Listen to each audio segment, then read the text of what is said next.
One psalm a day, the joy of forgiveness and freedom in God. Psalm 32, NIV. Blessed is the one whose transgressions are forgiven, whose sins are covered. Blessed is the one whose sin the Lord does not count against them, and in whose spirit is no deceit. When I kept silent, my bones wasted away through my groaning all day long. For day and night your hand was heavy on me. My strength was sapped as in the heat of summer. Then I acknowledged my sin to you and did not cover up my iniquity. I said, I will confess my transgressions to the Lord. And you forgave the guilt of my sin. Therefore, let all the faithful pray to you while you may be found. Surely the rising of the mighty waters will not reach them. You are my hiding place. You will protect me from trouble and surround me with songs of deliverance.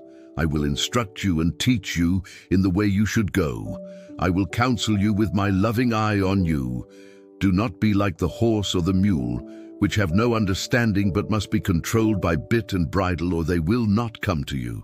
Many are the woes of the wicked, but the Lord's unfailing love surrounds the one who trusts in him. Rejoice in the Lord and be glad, you righteous. Sing, all you who are upright in heart. Reflection. Shall we take a moment to reflect? The psalm begins with a declaration of blessing. True happiness is not about wealth, power, or control, but about the peace of a forgiven soul. When David says, "Blessed is the one whose sins are forgiven," he is describing freedom from a weight that crushes the spirit. We all know what it means to keep something hidden, to live in silence that eats away at our hearts.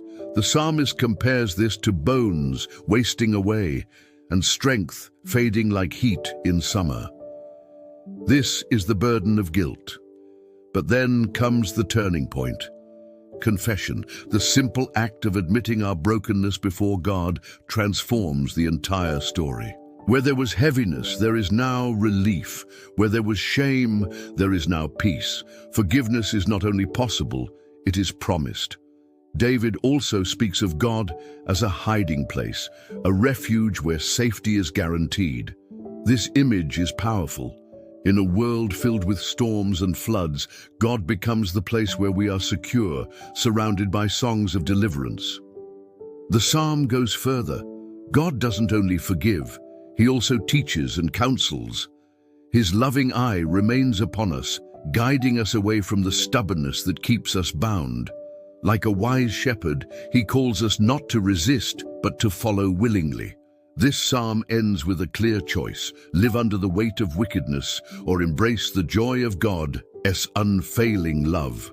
For those who trust him, there is an invitation to rejoice, to sing, to live in uprightness of heart.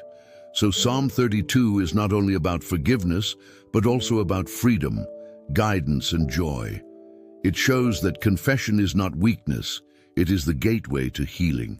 If you carry something heavy, this psalm whispers hope. You don't need to bear it alone. Release it into God's hands and discover the peace that only his mercy brings.